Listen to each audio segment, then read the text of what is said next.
Not the strongest way that they could have ended the show. They started the show fantastic. I thought that last year they ended the show with Uncharted 4, which was better.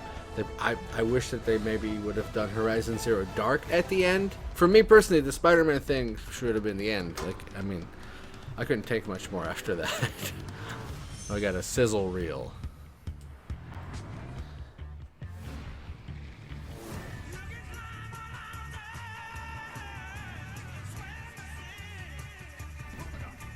That's on Persona. Yakuza. Gravity Rush. Deus Ex. All around is, yeah, I mean, they did it again. Sony won the E3 again.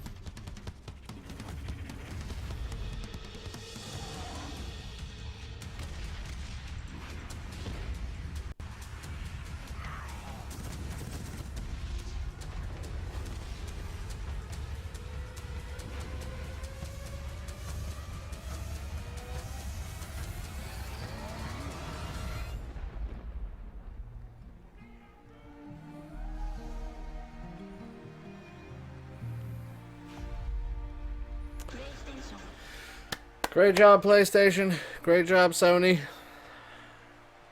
You kicked ass. Yeah, the E3 Sony press conference. Like I said before, like they won E3. I don't know what Nintendo is planning. As far as I know, they're just doing their Treehouse thing, which is not anything like a press conference or even like the scripted show that they did.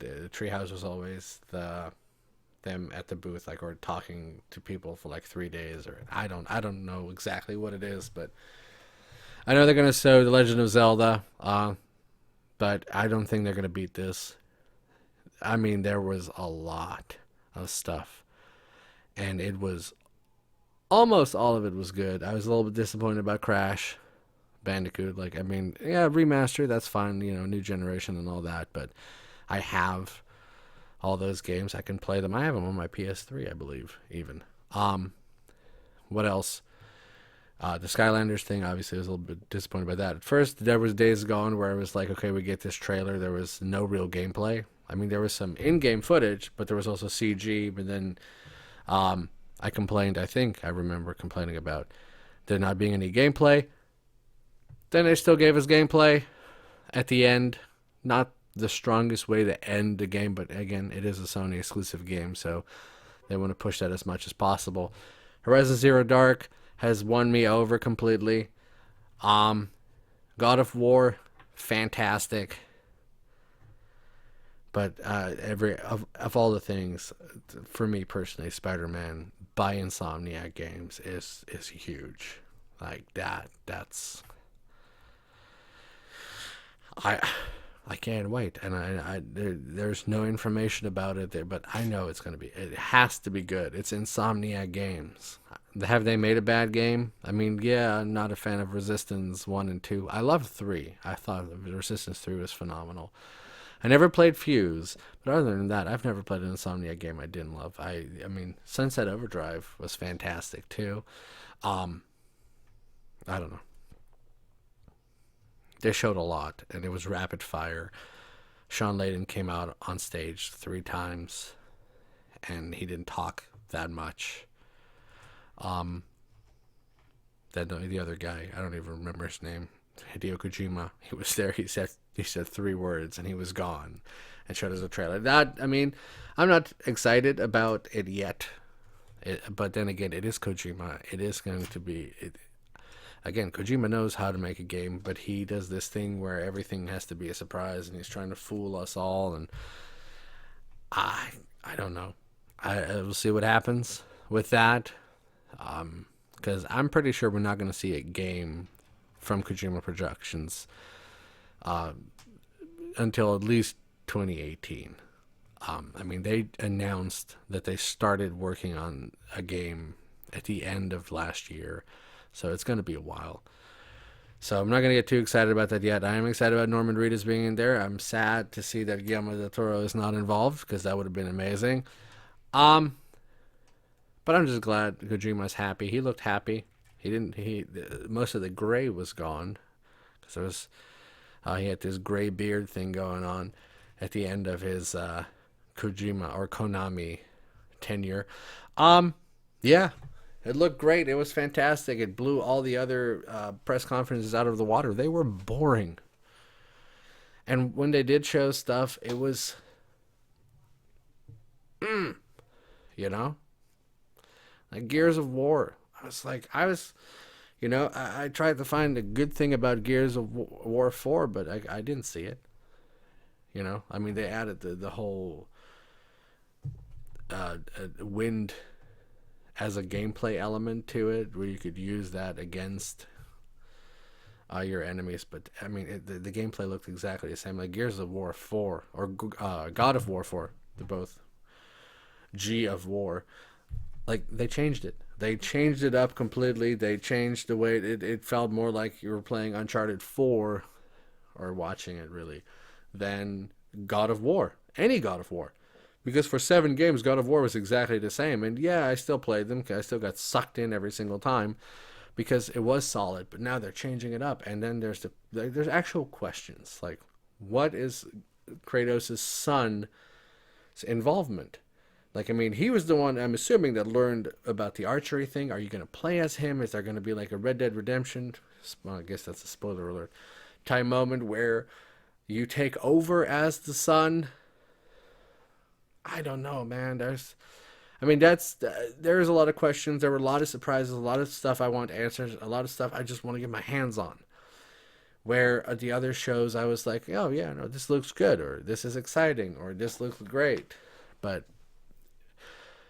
I didn't have any real like, oh my god, this I didn't see this coming. Like, I mean, the Xbox conference was pretty much, I think I said that at the beginning, pretty much spoiled because everything leaked.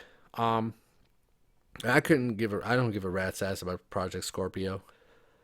I mean, yeah, maybe next year, next holiday season, when I can actually play it. But until then, I don't care.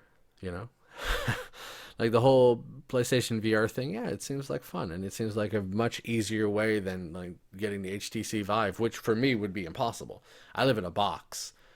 Like this space I have right here is literally the biggest space I have. I couldn't play the Vive. I have no interest in the Oculus Rift. It's the way they're doing business now. I don't care about it. I mean, they might change, but then again, I don't have a PC that properly can run that stuff. So I would have to get a new PC, which I am planning on building my own. But money. That's why again the VR thing, as great as it is, it does cost a lot of money. But and speaking of VR, there's all the VR games. Most of them, obviously, just like they're probably going to be like small individual games that are part of existing games. Like the Battlefront mission is probably something you can only play when you have Battlefront, which no, thank you. Or like maybe the Batman Arkham VR, if you have Batman Arkham Knight or something like that, or you can just buy them for like $5 on PSN because they aren't full games. And I think that is something that I think is very important because they didn't distinguish between full games. Like that Farpoint looked like a first-person shooter and looked like a full game. And then you had, of course, Resident Evil 7. Yes. But like that's a full game. I can play that completely. They actually specifically said that you could play that game from beginning to end in VR. There is a big difference. Like they actually mentioned that. But they didn't do that with the other games. So they probably aren't full-fledged VR titles. But I'm excited. But yeah, definitely Resident Evil 7. That was smart. Like that was smart marketing. What they did. Capcom has been on a roll of being pretty shitty, and they're trying to they're actually paying attention now, and that's good. And I love the fact that it said 7 and then it turned into Resident Evil. And I also love that it's actually, I think it's actually called Resident Evil 7 Biohazard, seeing that Biohazard is the official Resident Evil name in Japan. Like the Japanese people know Biohazard as we know Resident Evil, so they actually put both titles in there. And I hope the demo is available, because I'm going to download the fuck out of that and then play it. I'm not just going to download it. Stop. But yeah, Spider-Man #1. Although when I said the other press conferences were boring, the Ubisoft one was not boring. And it was less cringeworthy than it always was. There were certain moments where jokes fell flat, but I still love Alicia Tyler. Yeah, but the other ones were kind of boring. Bethesda made up for it with a lot of amazing gameplay. I was disappointed. Oh well.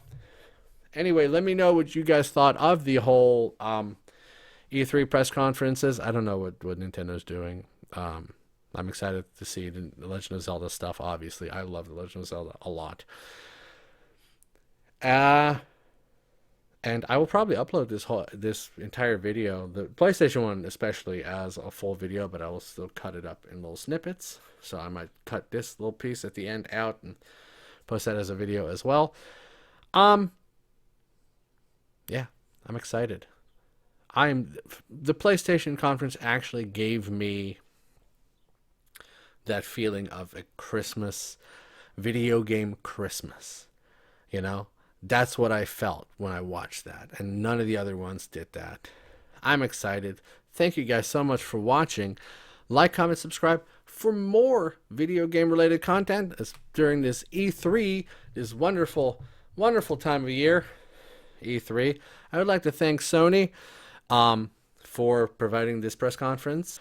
Links to all the games and to Sony as well in the description.